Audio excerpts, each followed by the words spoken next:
You want to apply your materialism thing to me really bad. I'm not applying it. You're the one in the beginning of this call. Just anybody can go back and check. You don't believe me. You said that a successful man is a guy that can buy houses, has a lot of women, and can get cars. And you said the same thing to Abba. The capability to do whatever he wants to do. That's a real man. Okay. He's not controlled by anybody. That's what I said. So I just want to. Okay, I'm cooling down. Okay, sorry. You're getting a little triggered, Destiny. I'm not triggered at all, but I'm being really hard on you. Okay, sorry. You're getting a little triggered. Earlier, I caught a stray shot because I think you guys were talking, and you were like, I was telling Abba that I don't subscribe to the idea that everyone can be rich, but that anyone can be rich. Is that correct? Sneako, at the end of the day, most people are never going to be filthy rich. You're the exception. You're the 1%. That's not possible for everybody. I'm not filthy rich. I'm not rich, but like I tell my chat every day, like You are. Rich. Whether you realize it, Sneako, you make well over 6 figures. Yeah, you are less than 1%. I'm still like my student loans are being paid off this week, so technically I'm in debt. It doesn't matter whether you're in debt. Your projected income for this year and for the next subsequent years, you are less than 1%er. It's projected because I'm putting in the work. But right now, I don't disagree. On paper, I have negative money. But they understand that. A lot of guys give. Okay, but here's my problem with it. A lot of guys give up, and instead of admitting where they're at or trying to improve, they make up excuses for why. Like they'll say, the crypto guys that I'm doing videos with, they got lucky with their investments. It's like, no, you don't get lucky. Like being smart puts you in lucky positions. Everybody can get it now. The internet allows everyone to be rich. You're making that face, but money now is all numbers on your phone. Okay, Sneako, you understand that the whole principle of rich is the whole idea of abundance, that if you have an abundance, somebody has to have less? Yeah, but everybody watching this stream has an internet connection, so we all have the capability to get there. We all have the capability to get there, but it's only the resources are finite. It's not possible for everybody to be filthy rich. It's not possible for... It is.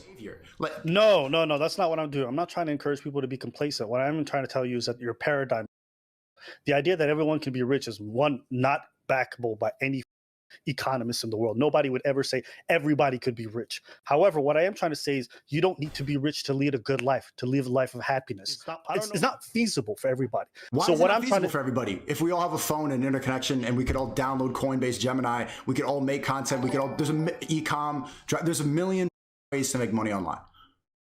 I think you'd have to probably sit down with an economist for him to break down all the numbers for you. Why?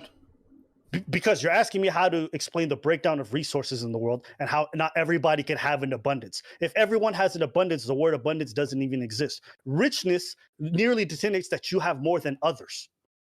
So your estimation, Sneako, is not that everyone can be rich at the same time. It's that if someone tries, they can do it.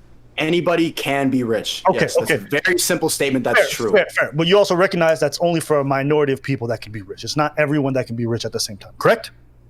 Yeah, anybody can be rich. Okay, perfect. So my question is, if you're doing this on these platforms and you're trying to spread the truth to as many people as possible, but you also acknowledge that not everyone who follows your advice can be rich at the same time, what do you say to the rest of the people who won't be able to have access to those resources? That's tough. That's tough. Okay, so for the vast majority of your audience, that's tough. But for the ones who worked hard enough and made it, well, they're the only ones who kind of get to be content and be men in that sense. Yeah. In that true sense. Yes. Okay. So you don't think that because you're leaving behind so many people that your philosophy is not good for the masses? They don't have to be left behind. You just told me they are, and you said that's tough. They don't have to be left behind. They can still work and go get it. If you have an internet connection, you could be rich. But you just said not everybody will be rich. You just said not everybody will be. I want you to hear yourself. I just want you to hear. You've just told me that not everyone can be rich at the same time. We both agree. Cool. I then asked you, what about the rest of the people who can't be? What do you say to them? And then afterwards, you told me that's tough. That's tough. Well, so work harder. You can still get it. It's not too late. It's never too late. Okay. What's so hard to understand about that? I think that, so let me end on a positive note, okay? I think that the better message that I would send to people is by the time you're 16, 17, 18, you probably figured out you have a couple of unique talents and things that you can do better than most of the other people around you. What you should do is you should try to work on the things that you're best at. Find a way to turn that into a career so that you can make enough money to provide for yourself and hopefully a family. And the skills that you need to practice through your teenage and early 20 years is the skills that you think you need for the rest of your life. So if at 30 or 35 or 40, you see yourself as having a lot of friends and a close family, then when you're in your 19, 20, 2021 phase, you need to practice maintaining friendships and maintaining family. Those are the things that you should be working on. Because from 20 to 30, if you spend your whole time carving a statue inside of yourself that looks like a man trying to climb a $20 million building, that's going to be the person that you are when you turn 30. You should spend your whole life working on those virtues you have, working on the talents you have, and doing what you can with what you got. And then by the time you're 30, you're going to find that magically you've wound up exactly where you want to be because you've spent your whole life building towards it. If you build towards something else, you're not going to have what you want at the end of that road, in my opinion. That was a good opinion. Well said. Sneako, what is your opinion in closing? If you have any. Let's go get it, bro. Let's go get it. Get this money? Let's go get it. Let's go get this money? Let's go get this bread, bro. Let's go get to it. And he quite proudly said it makes me $4 million a month. People are getting ripped off by these girls, and it's not our problem. We don't care. No one can do anything about that. You should read that and then maybe come back again and tell us that this is not a crucial operation. Love to respond to that. Tate has also claimed he's a trillionaire. Oh, so now it's all fake. Literal, like word for word. Okay. This is accurate verbiage. Just a troll. So let's keep in mind again, he uses shock tactics. You're telling me that instead of going with my daily conversations with this individual, I should read a news article? Is that really what you're saying?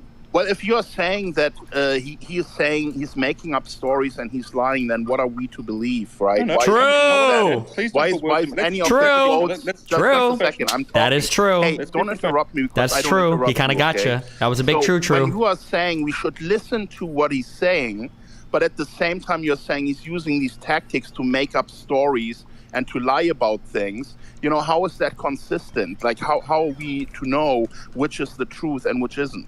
Come on, you don't understand comedy. You don't understand entertainment value. Seriously. God, Sneako is such a If you don't know the difference between someone saying I'm a trillionaire and someone being a liar, then I'm afraid that reflects poorly on your intellect, my friend. No, look, you don't. That's so dishonest. Because I'm probably, don't clever person. But hey, just a second. Don't block him. Don't block, please. No, I'm not blocking him. I'm actually quite entertained at the moment. So let's just look at this interview that he's done very recently with Piers Morgan, right?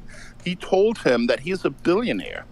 I have never heard about the trillionaire story, but how does a billionaire charter jets, charter a yacht to do a holiday? He doesn't own these things. When I saw him post a picture of his bathroom at his house in Dubai, I was like, I thought you were rich, was my reply.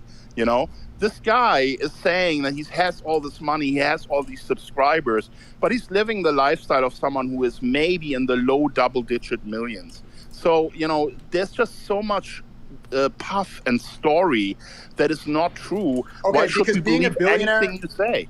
Being a billionaire is not just about actual assets. Being a billionaire is how valuable you are to the world. So if you influence an entire generation of young men, The Trump then method. You're a billionaire in the sense that people will stand by you and people will support you. I am a even billionaire in as well, case guys. You get arrested.